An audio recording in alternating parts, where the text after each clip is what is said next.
We are back to tackle one of the toughest challenges in any TEW IX local to global you've seen before.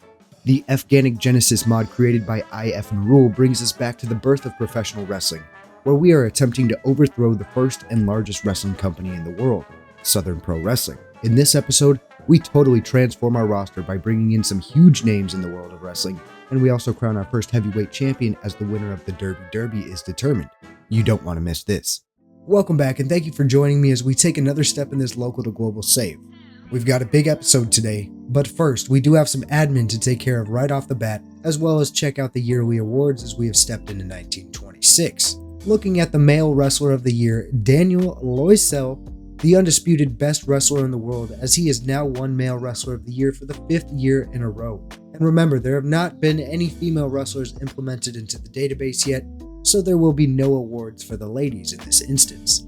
There is actually no tag team of the year, as 12 matches are required to register as an eligible team, maybe 10 matches, and there simply is not enough tag team wrestling going on in the world for that right now, as that's only been the case once so far in 1924, where we actually had winners of this award. We see the young male wrestler of the year goes to Cormac Hayes, a sleazy worker from SPW who is building a nice bit of popularity for himself. Veteran male wrestler of the year, you gotta be over 42 years old, and the winner goes to Alexander Keith, finally unseating Saita Kuroki.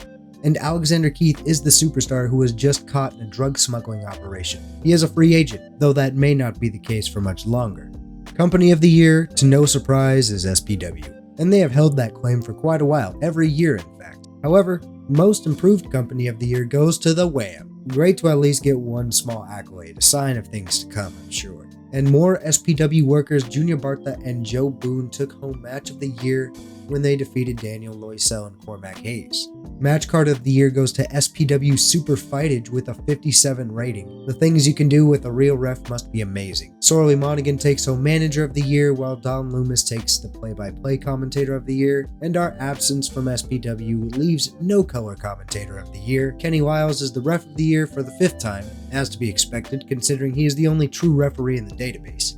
But that concludes the year-end awards, though we have a couple signings to announce before we get moving. Charlie Thompson and Frankie Ashby were low-skilled generated wrestlers with no popularity. I changed their pictures and names up a little bit, though the rest of their generated stats are pretty much untouched. Charlie Thompson even has a mask apparently, and we'll just assume that is his nice-looking handlebar mustache. Axe has that mask. Originally from Massachusetts, these two had to flee west under suspicion of bootlegging. Hopefully the distance from the southeast will prevent them from getting targeted by SPW. We won't do this much implementing these custom characters, but given the Prohibition era we are in, I wanted to insert a couple of bootleggers into our company, as this is the first team in history formed for the Wham. And there is one more thing I want to do before we start our next show, and that is to make the play for a couple of big names. Alexander Keith. Now he's embroiled in a scandal and he is labeled as a toxic worker. However, he's got huge popularity in the United States. And even if we only have him for a show or two, we are at the point where we need to try to take advantage of that. And before we even negotiate a contract with him, it reminds us that he's currently considered toxic following a scandal after being caught in a drug smuggling operation. Having him on our roster will affect the attendance levels and sponsorship revenue. We don't have any sponsors anyway, so we're not losing out anything there, and our attendance is low as well, so the negatives that we are going to incur here may not be as big of a deal as it would for a more established company. So with that being said, we are going to send a contract offer to Alexander Keith. This is a big name, so he wants 25% of the merchandise, and I'm fine with that.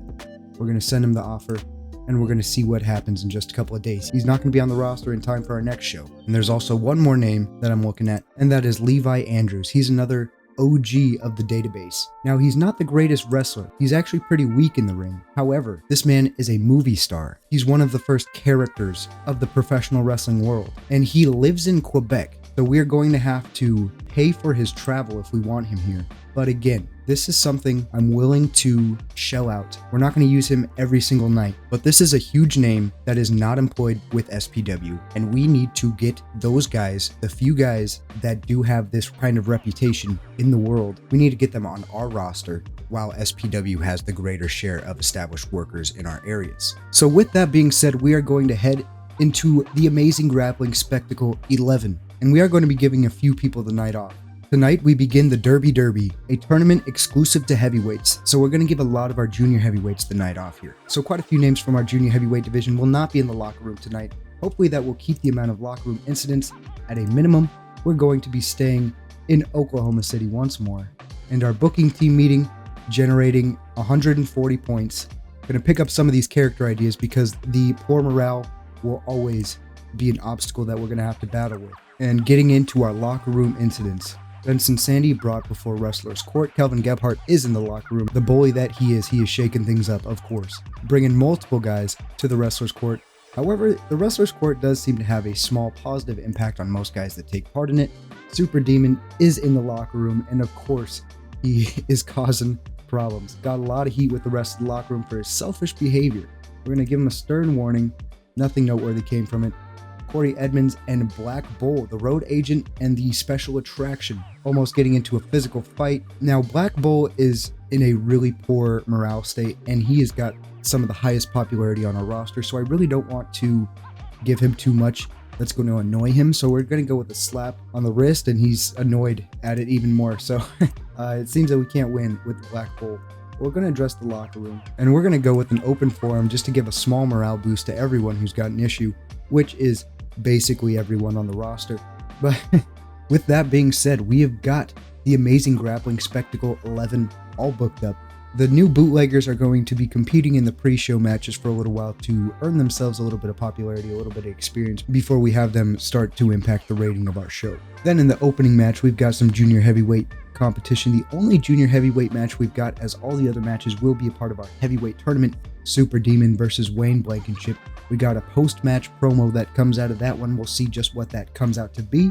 Neil Allman goes one-on-one with Benson Sandy to kick off the Derby. Frank Norris then comes to the ring after that match. We'll see what the owner wants in that instance. Black Bull then going up against Kelvin Gebhardt to continue the Derby, followed by Jamari Meese and August Washburn locking up, and then the main event, Bronson Fraley and Brian Hatcher, as the first round of the Derby will begin and conclude here in one night. So with that being said, let's start this thing. First match, segment rating of 8. This is why we made it a pre-show. Charlie Thompson delivering an in-ring performance of 15. Keith Truax delivering a performance of 11. You would think Truax would be the better in-ring performance in this instance, but that is not the case here. Up next in the first match of the night, a segment rating of 20. This is the best match we've had in the Wrestling Association of the Mid-South so far. It is Super Demon and Wayne Blankenship. It's not surprising to me at all that Wayne Blankenship is a part of the best match that we've had to this point, because he is probably the best in-ring competitor that we have. But with that being said, Wayne Blankenship defeating Super Demon in 7 minutes and 12 seconds by submission. These two have great chemistry. You love to see that. Super Demon with an in-ring performance of 30, probably also the highest in-ring performance we've seen so far in this save, and the match got the show off to a strong start. Now in the promo after the match, Wayne Blankenship requests a microphone following his victory. Blankenship acknowledges his defeat to Albie Dewberry, though he claims they were both a fluke. Blankenship puts Dewberry over by calling him the clear-cut second best junior heavyweight on the roster, though Blankenship owns the number 1 spot. Blankenship would then challenge Dewberry to one final match to truly determine the better wrestler of the two. This segment got a rating of 21, not bad. I like that we're staying in the 20s and above so far. We'll see if that can continue. And it does advance the rivalry between Blankenship and Dewberry. Dewberry just in an off-screen role because he actually got the night off tonight. And then the Derby opens up match number 1, Neil Allman, Benson Sandy. Segment rating of 13. Neil Allman picks up the first victory of the Derby and moves on to the next round. And okay performances from both of them. Allman 22, Benson Sandy 24. Bryant Hines did some good work at ringside. We'd love to see Bryant Hines getting bonuses for his managerial work. And of course, the road agent and refereeing giving us issues. But it is worth noting that Rahan Settle is improving his refereeing ability. He has got a referee skill of 11 now. He did start at 0. Now, following Neil Allman's match, Frank Norris made his way down to the ring. A few words are exchanged, though the crowd doesn't know what was said. Frank Norris offers a handshake to Neil Allman. Allman is a little thrown off by the gesture, though he accepts, and the owner of the company then seems to congratulate Allman as they make their way to the back. So it's no secret that Frank Norris backs Black Bull and Bronson Fraley as potential faces of the company, potential mainstays. It seems that Frank Norris views Neil Allman in a similar light. However, these three are on a collision course in this tournament, and they're going to meet up with one another at some point. So we'll see just what comes about in this one. Our next match, Black Bull and Kelvin Gebhardt only getting a segment rating of 6, and the crowd has not been loving it so far. Not a lot we could do with a 5-minute match. Black Bull just lacks the stamina to put on any kind of match longer than 6 minutes even, I would say. Now, it does scare me that they got a bonus for having good chemistry and they still only got a segment rating of 6. The crowd is not really into it. Wrestling rating was actually 20, wasn't the worst that we've seen. But again, they just could not put it together for a decent performance. Now, of course, low morale, low locker room morale, that's going to hurt us every single time. Referee and road agent, that's going to hurt us every time. This match was a little disappointing, but it does advance Black Bull to the next round of the tournament. Now, in our next segment, Jamari Meese and August Washburn get a segment rating of 10. This is another match in the Derby. Jamari Meese with an in-ring performance of 13 and August Washburn with an in-ring performance of 14.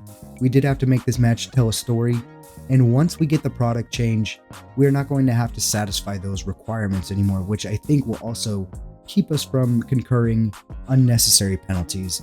Because these guys, nobody in our roster could really put together a solid match through storytelling. That's just what I've concluded. So the more we try to do that, the more we are just shooting ourselves in the foot. But we're ready to move on to the main event, and that is Bronson Fraley, Brian Hatcher. Pretty decent match, actually, all things considered. This would be a tie for the best match we've had so far, until we had that Blankenship Super Demon match.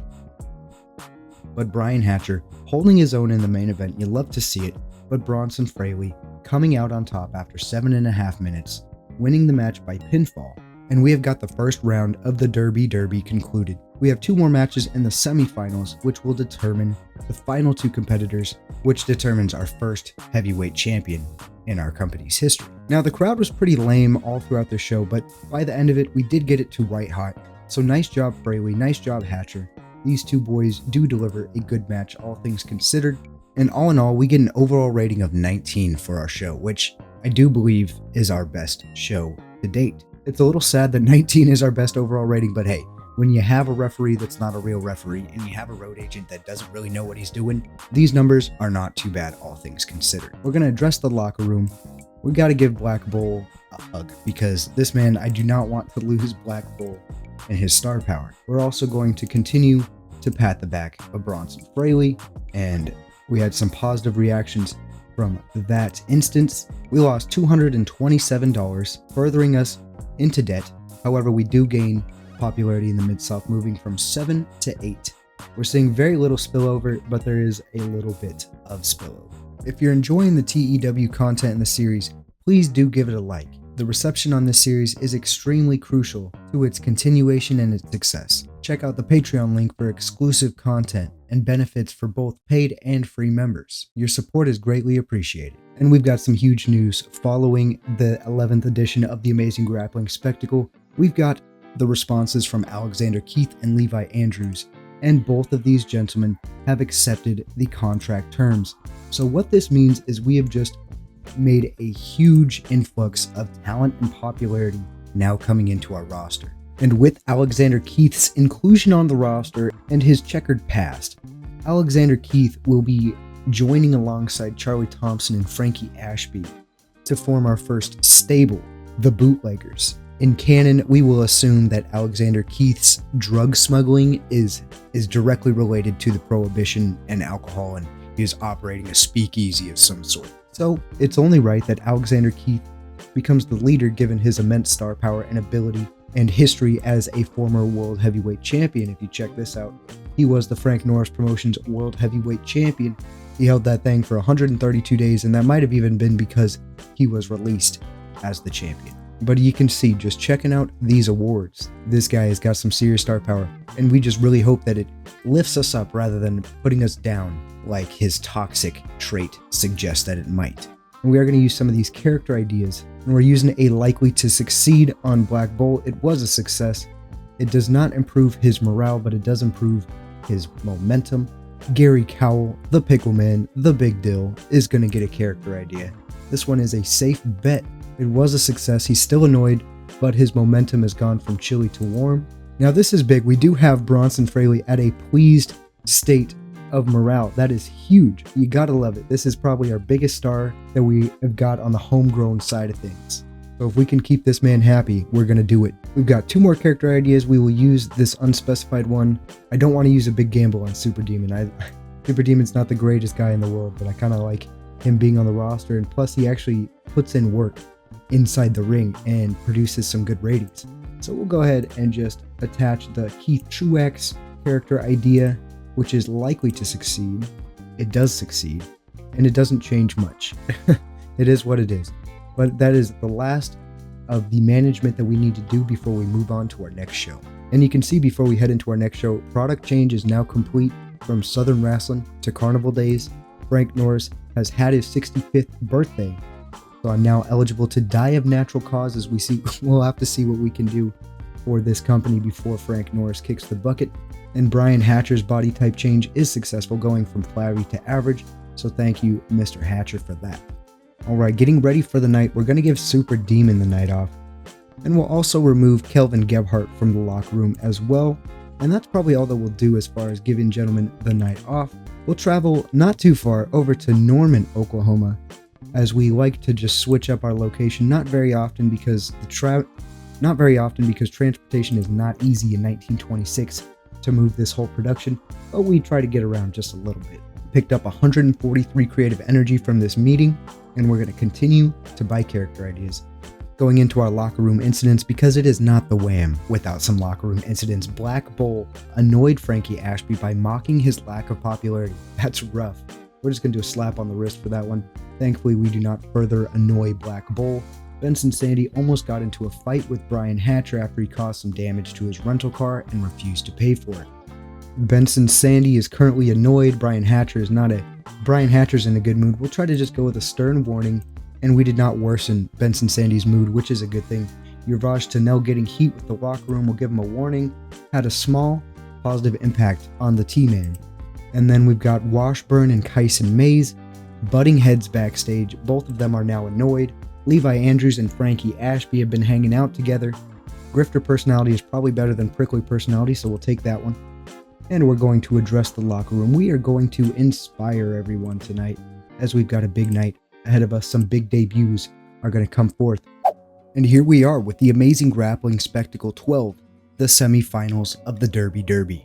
No pre-show matches tonight. We're just going to get right in to the actual show, opening up with junior heavyweight division action. The Big Deal, Gary Cowell, taking on Yurvaj Tanel, the T-Man, as these two are set to go mano a mano. After that, we've got the semi-final weigh-in for all of these heavyweights that will be partaking tonight. And shortly after that, the first match of the Derby that tonight will feature is Black Bull versus Jamari Meese, the first match of the semi-final round. The winner will go to the finals. After that, we've got more junior heavyweight competition with Albie Dewberry back in action against Kyson Mays. You see, Wayne Blankenship has got something to say to Albie Dewberry after the match, so we'll have to see what goes down there. Benson Sandy welcomes in the resident movie star Levi Andrews from Quebec for his first match here on the Wham. And then we've got the main event match, the final semifinals match in the Derby, Bronson Fraley versus Neil Allman, which Frank Norris is a part of, and then we've got some shenanigans to follow afterwards. So tonight will in fact be a huge night featuring some big debuts from some huge superstars that are coming into the Wham. I'm excited. I hope you're excited. Let's get into it. Show opens up, not the greatest match, but Gary Cowell, the chicken shit heel, the pioneer chicken shit heel of professional wrestling. He gets his victory here via countout. These two duking it out outside of the ring, fighting, scrapping. Gary Cowell throws Tanel into the barrier, gets his ass back into the ring as the referee counts to 10. And Gary Cowell gets a victory here to open up the night. Great segment for our weigh-in. And we've got Black Bull, Bronson Fraley, Jamari Meese, and Neil Allman all getting weighed in for the semifinals. Everything checks out, no problems there. And as they begin to exit the ring area, Frank Norris pulls Neil Allman to the side to have a conversation. The crowd can't hear what's being said here, but this would lead to a conflict between the two, with Neil Allman in severe disagreement, though it's unclear what about. So Bronson Fraley and Black Bull, they are very aware of the Frank Norris conversation, and they kind of look at one another. Jamari Meese doesn't really know what's going on here, and Neil Allman, whatever it is, he's not having any part of it. So by the end of it, the crowd was white hot, and you love to see it. Next match, first match of the semifinals, is Black Bull versus Jamari Meese. And Jamari Meese coming away with another victory over Black Bull. This is the second time he's defeated Black Bull. Frank Norris was not happy about Jamari Meese pulling out the W here, because there has been a strong opposition to Jamari Meese from Frank Norris and company, such as Bronson Fraley and Black Bull, as Frank Norris does not believe that Jamari Meese is a suitable contender for any kind of top spot. So we see Black Bull turn in a performance of 20, Jamari Meese turn in a performance of 15, and if Meese is going to be turning in these kind of performances, maybe Frank Norris isn't so far off, and maybe Jamari Meese doesn't deserve this main event spotlight. Next match, Albie Dewberry and Kyson Mays. Kyson Mays hasn't really wowed us since his arrival to the WAM, and Albie Dewberry has been solid almost always. You see he's got an in-ring performance of 24 here, crowd rating only got an 8, and our usual suspects of poor referee and poor road agent getting in our way. And you see we've got the dirt sheet here. They've got a few bonuses, but so many penalties are going to kill us every single time. Inexperience, poor psychology, inconsistency, low morale, low locker room morale. That's just a double entendre there. And we're going to continue to face these challenges, but hopefully with the influx of this new talent, things might start to turn around. And then you see Albie Dewberry and Wayne Blankenship's segment here, 26 rating. Following Albie Dewberry's victory, Wayne Blankenship makes his way to the ring. Blankenship signals that he is not here to fight, but looking for confirmation from Dewberry. If you remember, Blankenship issued a challenge last month. Blankenship extends a handshake as a sign of good faith, and Dewberry accepts, seeming that they are on for one more match. And these two, they've got great chemistry, so hopefully they can put together one more match, the best match yet, as Wayne Blankenship is vying for another opportunity to prove that he is the best junior heavyweight. Okay, next match, segment rating of 20. It ties our best match yet, so you like to see it. Levi Andrews making an immediate impact here. Benson Sandy in-ring performance of 24, Levi Andrews in-ring performance of 28. These two do not click at all, and it showed in their performance, so it shows the potential that Levi Andrews will have here on the WAM. It didn't work out with Benson Sandy here, but Levi Andrews is definitely going to raise some ratings for us here as long as we have him, and we are paying for his travel, so he better be. So Levi Andrews getting a victory here. We don't see the bonus from Bryant Hines, and that's unfortunate, but it is what it is. Levi Andrews picking up a victory in his first match here in the Wrestling Association of the Mid-South. In our next segment, Frank Norris announcing the entrance of the main event, Bronson Fraley and Neil Allman, promising an exciting show. Frank Norris then sits ringside to catch the action up close and personal, so Frank Norris is not going to the back for this one. He wants to be witnessing this firsthand. And the next match, great match, the best match we've had so far. You love to see it. We get a segment rating of 23, and we continue to topple personal bests in this episode, and that is a good sign, folks. In a decent match, Bronson Fraley defeats Neil Allman in 10 minutes with a pinfall via a roll-up. So we see Frank Norris distracts Allman, and let's do a little bit of a rundown because we couldn't necessarily explain everything that happens in this exact instance. This one came down to the wire. Great matchup between Fraley and Allman. If I'm not mistaken, this is the first time we've seen these two lock it up, and that is intentional because these two are two big heavyweights in the Wrestling Association of the Mid-South. If you've seen any of our episodes before, you know that Bronson Fraley is Frank Norris's golden boy, and Frank Norris guaranteed that Bronson Fraley will become champion after the Derby. All the while, Neil Allman proclaimed that he will be the one to take home the Derby victory. This is a marquee matchup that we've got on hand here. And from the jump, Neil Allman was intense and aggressive in this match, and Frank Norris was visibly unsettled by this during the whole match. Neil Allman was working Bronson Fraley for a good portion of it, carrying the momentum of the match. However, the longer the match went on, the more unsettled and uncomfortable Frank Norris would become. Frank Norris would eventually grab Neil Allman's attention from the ring apron, not stepping onto the ring apron, but just before it. This would cause Neil Allman to turn around. They start arguing. Neil Allman is basically telling Frank Norris off, and it makes you think what was said in the conversation earlier this evening, but nonetheless, Neil Allman does get distracted by Frank Norris, which allowed Bronson Fraley to pull some shystiness, and this is the first time the big man has had to resort to these kind of tactics, and he rolls up Neil Allman, getting a quick pinfall, and Neil Allman was absolutely beside himself after this match. However, Bronson Fraley will be the one to move on in this tournament, and let's check out what made this the best match of the WHAM so far. Both of these guys were motivated from our pre-show inspirational speech, so you love to see it. Bronson Fraley got a bonus for good momentum, high morale, star quality, and being an amazing heel. So the fruits of our labor of just building up Bronson Fraley may be starting to come to fruition for us, so you love to see it. Neil Allman's got good momentum and good charisma, which helped him in this match, but nonetheless, Bronson Fraley moves on, and Neil Allman is not happy about it. Our final segment of the night shows Neil Allman in the ring, furious with the proceedings that took place that caused him to lose the match and the opportunity to win the first ever Derby. Neil Allman is seen berating Frank Norris.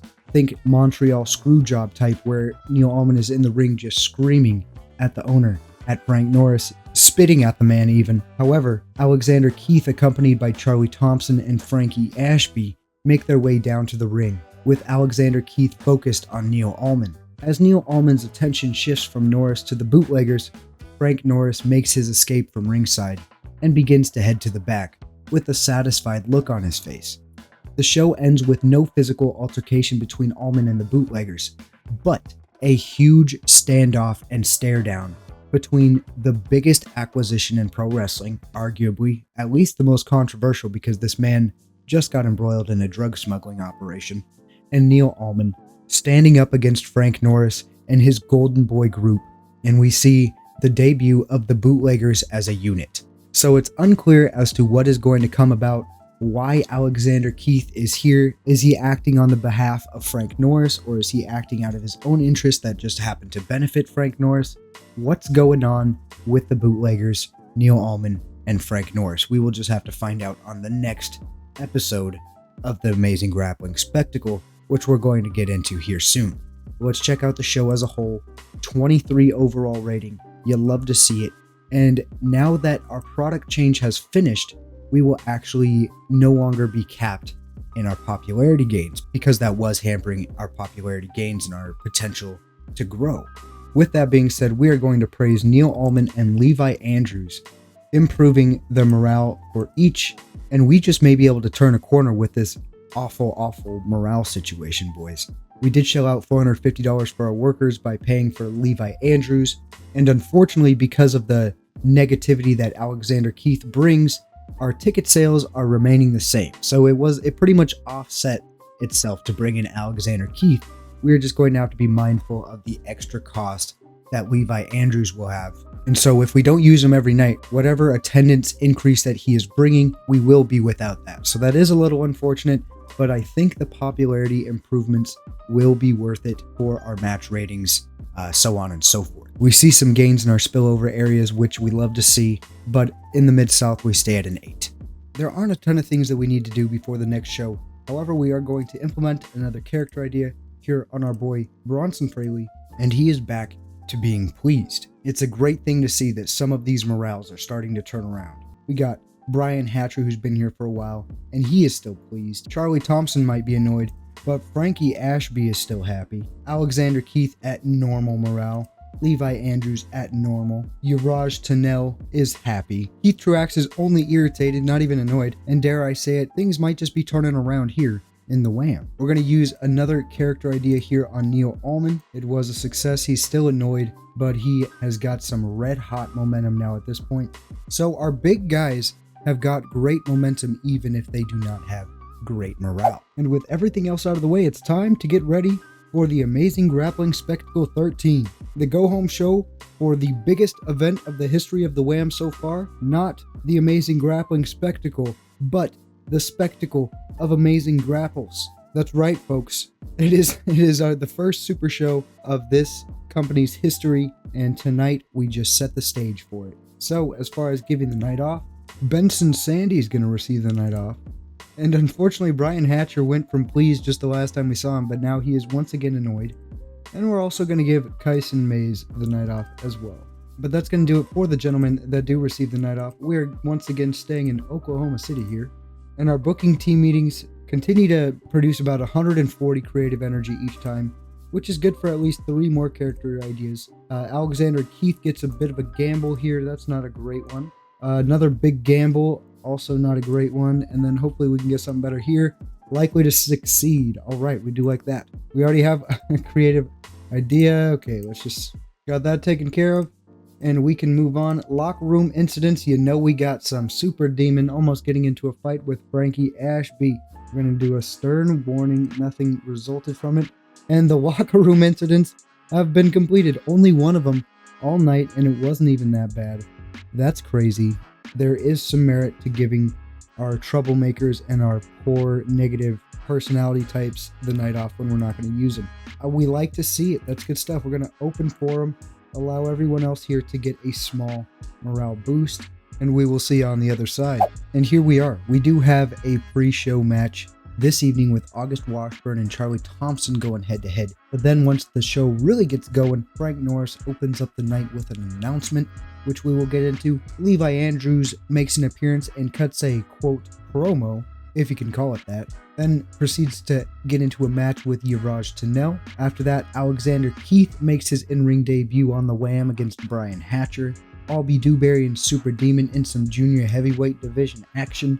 Neil Allman and Black Bull will go head-to-head before the Derby final weigh-in between Jamari Meese and Bronson Fraley, so let's get into it. And our pre-show match, Charlie Thompson getting some repetition, some experience against August Washburn, picking up the victory in about 7.5 minutes. Frank Norris comes down to the ring and confirms 2 more matches for the spectacle of amazing grapples, as Neil Allman and Alexander Keith will go head-to-head, as well as the match between Albie Dewberry and Wayne Blankenship made official. Norris adds that the Dewberry-Blankenship match will in fact determine the first ever junior heavyweight champion as well. This causes Super Demon to make a dash for the ring. While he does not grab his own microphone, his shouting is picked up by the mic held by Frank Norris, and Super Demon wants in on the title match. Norris would then book a match for Super Demon tonight, which we saw earlier, and if he can win, he will be inserted into the title match. So we know that match will end up being against Albie Dewberry. We'll see what Super Demon can do about that. Up next, a booming segment rating of 47. You'll love to see it at the state that we are in. It could have been even better, but Corey Edmonds didn't do well as the road agent, of course. Levi Andrews makes his way out to the ring early ahead of his match to soak in the adulation of the fans that he believes have come to see him. Andrews grabs a mic, however he doesn't actually speak at all, instead electing to pose for the crowd, so he's just big ego Levi Andrews, movie star, knows that the crowd loves him, and he's eating it up. And he would just stand in the ring, letting the crowd cheer, kind of teasing that he was actually going to speak, but he never does. And he does this until his opponent comes out. And his opponent would be the T-Man, Yuvraj Tunnell. In another short match, Levi Andrews does not have good stamina. He cannot go long in the ring at all. Decent wrestling, actually, but a segment rating of 9 for a flurry of reasons. Levi Andrews putting an in-ring performance of 33 and Tunnell a performance of 20. However, Tunnell getting penalized for the hints at his heel turn. He sustained a broken jaw. That's never a good thing. But unfortunately, Tunnell just has so many things working against him. He's got good morale, actually, so I thought this might have been a good play. It was not. As clearly, you can see that. But the crowd is still very hot, so we're going to move on to the next segment. And it does improve, though not by much. Alexander Keith scoring a segment rating of 12 against Brian Hatcher, and you can see that Keith and Brian Hatcher do not click at all, and it showed in their performance, so penalized there. And it says here that we've got Alexander Keith and Frankie Ashby on different sides of the face-heel divide, although our product should not be enforcing that at all, so we'll have to take a look at that.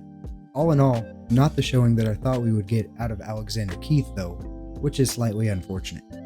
But the segments do continue to improve, though they're not where we would like them to be. Albie Dewberry defeats Super Demon in 9 minutes by pinfall. So that means Super Demon does not get into the title match, and it's kind of a good thing as well because Dewberry and Super Demon do not have any chemistry whatsoever. So this was a great show of information and exploration, as we figured out quite a few guys do not have good chemistry on our roster here. So Dewberry solidifying his one-on-one match with Wayne Blankenship now for the Junior Heavyweight Championship at the Spectacle of Amazing Grapples. In our in-ring main event, Neil Allman, Black Bull 5.5 minutes. Neil Allman winning this one. Segment rating of 17. Black Bull was off his game. Our storyline lost some heat, but Neil Allman does deliver a good in-ring performance. However, it could have been better, but we do still have a segment to maybe fix things for us. And the segment scores a 22, so not terrible. Bronson Fraley and Jamari Meese make their way down to the ring for the final official weigh-in before their heavyweight clash to determine the winner of the first Derby, as well as the man who will be crowned as the first heavyweight champion in the history of the WHAM. Tensions are high, and Bronson Fraley's cockiness is evident. Jamari Meese knows he's at a disadvantage as Frank Norris has had plans of Fraley becoming champion, though Meese knows if he plays his cards right, he can upset the Golden Boy and become champion. And you can see that we deployed a storyline idea, although it was a failure, which is disappointing because it was likely to succeed. So hopefully that doesn't hurt our main event storyline too much, but it does add some heat to what we got going here. So the crowd ends at very hot. So overall, I would say there's reasonable anticipation for our next big show. And the show's overall rating still gets a 23, still one of the best that we've ever had. And we get a good main event. We have a phenomenal Levi Andrews segment, and that may just be worth his travel cost, that extra $100 that we spend to get him to come from Canada to the Mid-South. We have a record-breaking 62-person crowd, something which is progress, and that is important when you are at the size that we are at with the disadvantages that so some low points, some things that we can improve on, but overall things are definitely on the up and up and getting better. We're going to address the locker room, and we gotta give our man Levi Andrews some praise, and we're going to continue to try to get Neil Allman's morale just a little bit better. Yuvraj Tanel will have that broken jaw for 23 days, though he will have the broken jaw during our next event, although I don't think he's a part of our next event, so not a big deal. Losing out on $300, although our ticket sales are at 248. That is another record that we have broken. Popularity grows from 8 to 9. And again, I said it last time, but now that we are not in process of changing products, our popularity will grow much faster. After our show, we got the message that Rahan Settle has chosen to relocate and now resides in Centro. I believe I'm pronouncing that right.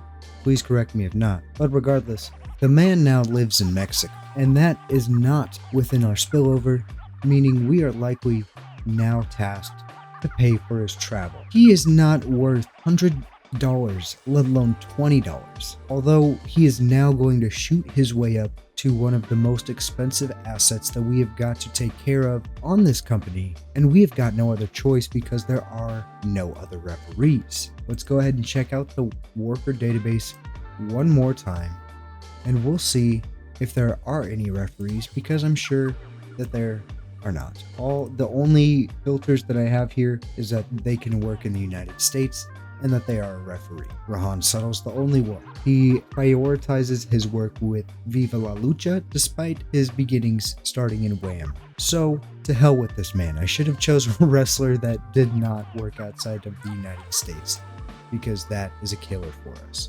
Now, if you guys wouldn't mind chiming in down in the comments, if we generated a referee that worked in the United States, would you guys feel that that is fair in terms of the challenge, what we are up against, or do you feel like it would be going against the integrity of our rules, so to speak? So I would love it if you guys would leave a comment down below and let me know what you think about that, because otherwise we might just be stuck with paying for a bum-ass referee, which is just awfully disappointing. But I digress, and we're going to continue to move on. We have arrived to the Spectacle of Amazing Grapples 1926. Not the Amazing Grappling Spectacle, no, but the Spectacle of Amazing Grapples. And thanks to our man Jeremy Wilson 6387, new to the channel, but he did recommend that we spruce up the names of the events. And my brother, I know this is probably not what you're looking for, but in the future things will get a little bit more spruced up. But on to the shenanigans, giving everyone the night off. And I mean everyone. Just kidding. Although we are going to give Kelvin Gebhardt, who's got no plans of being on the show. Yuvraj Tunnel will also take the night off.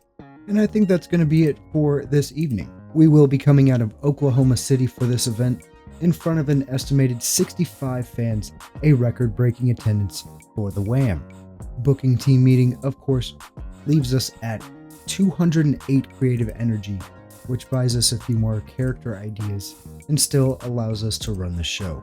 Our locker room incidents, Frankie Ashby, brought to Wrestlers Court, Keith Truax the judge. Small positive impact for Frankie Ashby, you love to see it. Black Bull caused an incident when he antagonized Pickleman so much that a fight almost broke out between the two. Not what you love to see. We're going to do a stern warning once again.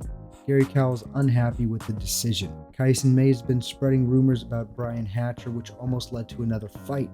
We're going to do another warning. Kyson Mays is annoyed. So things not going well so far here at the Spectacle of Amazing Grapplers.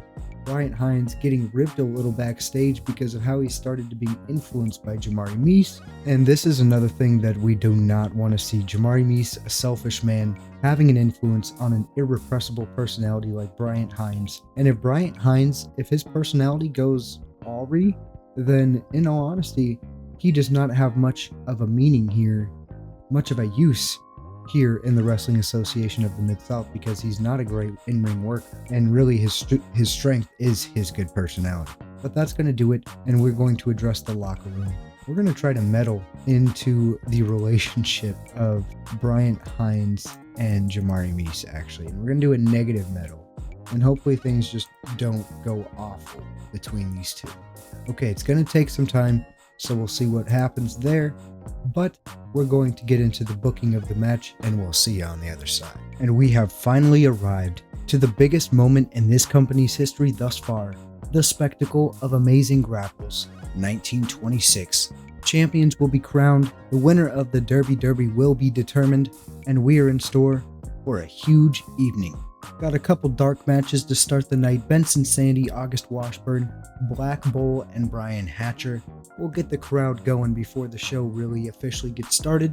And then we've got Levi Andrews. And then we've got a Levi Andrews segment, which would eventually turn into a match against the Pickle Man Gary Cowell, Albie Dewberry, and Wayne Blankenship for the Junior Heavyweight Championship in a 2 out of 3 falls match, as it was announced right now. Alexander Keith and Neil Allman will clash in a huge heavyweight showdown. And then, of course, our main event, Bronson Fraley and Jamari Meese. And as there should be, some fallout after the main event, but we'll have to stay tuned to find out just what that will be. Let's get started. Okay, dark match number 1, pretty good actually, segment rating of 18.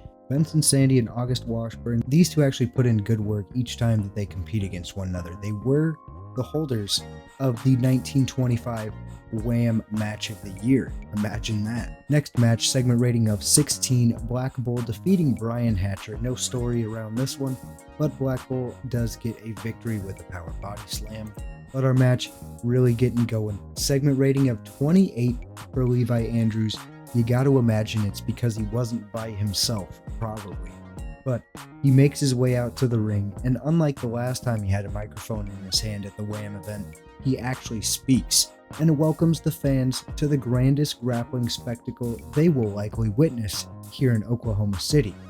The fans soak in Levi Andrews' star power, and he then makes an open challenge to any junior heavyweight in the back, which would then be answered by the big deal himself, Gary Cowell. The match was not a strong match, unfortunately.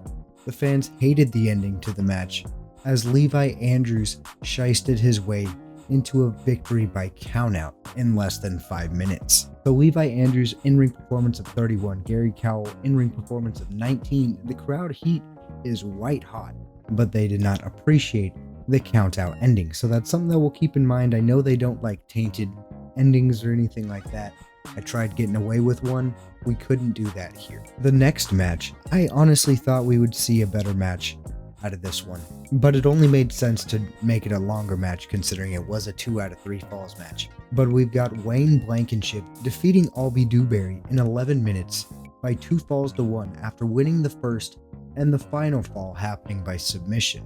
And it was a crucial moment when Super Demon came in, distracting Albie Dewberry, grasping his attention at a crucial point. It was tied 1-1, and Wayne Blankenship able to capitalize, putting Albie Dewberry in an unforgiving submission, one that Dewberry could not break out of and that he had to submit to, as the first ever junior heavyweight champion in the WHAM is determined as Wayne Blankenship. Now, there was a little bit of user error here. They had great chemistry, but I did put it in a slow build approach despite the match only being 11 minutes. I'm used to being able to have workers that can work 15 minutes longer, and honestly, it hadn't even occurred to me that the slow build approach needs a 15-minute minimum because I had just gotten so used to these short matches. Normally, I would be aware of that, but in the WHAM, I wasn't thinking about it. So I will take responsibility for that one.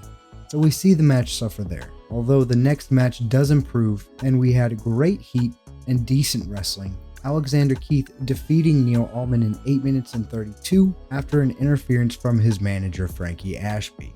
Alexander Keith putting in an in-ring performance of 32, Neil Allman in-ring performance of 28, not too bad there. The bout did drag in the middle. We had our usual penalties of road agent and refereeing. Frankie Ashby did some good work as the manager.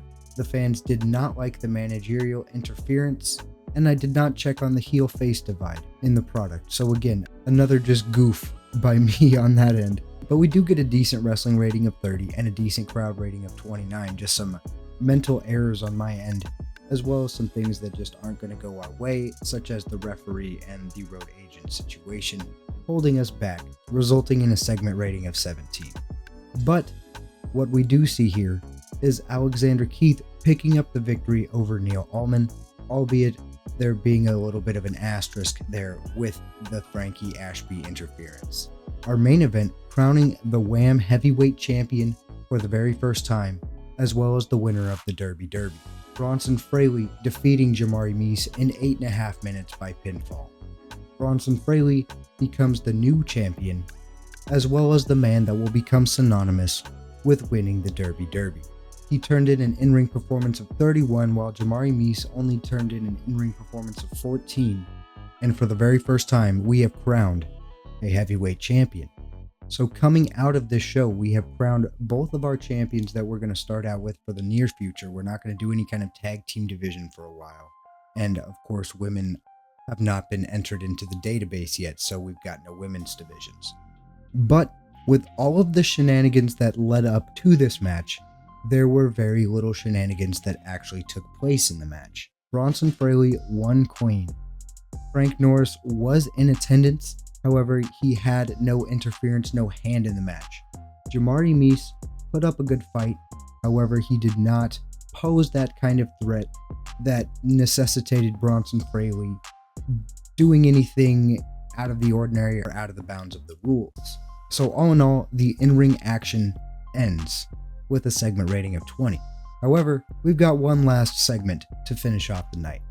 Frank Norris, ecstatic with the outcome of the main event, makes his way into the ring to celebrate with Bronson Fraley as the show comes to a close. However, Alexander Keith is seen near the entrance, applauding the champion and the owner, though his face does not carry a look of friendliness. Alexander coming on his own, no Charlie Thompson, no Frankie Ashby.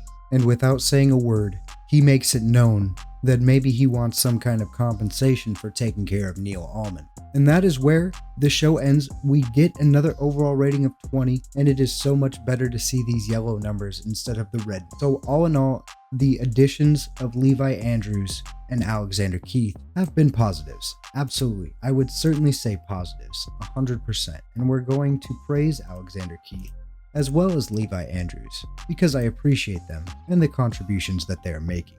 Our financial report, we are seeing ticket sales of over 250 now.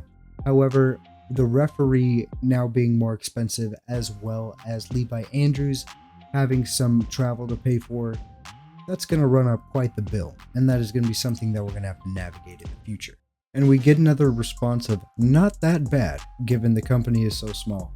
And we'll take those. You know, we got to take what we can get at this point in time. And there was only one more thing I wanted to do after this, and we wanted to give our boy Gary Cowell a character idea, give him some morale uplift because he is at the angry state. And despite this being a character idea that is likely to succeed, it was in fact a failure. So I'm not sure what's going to happen with the Big Dill.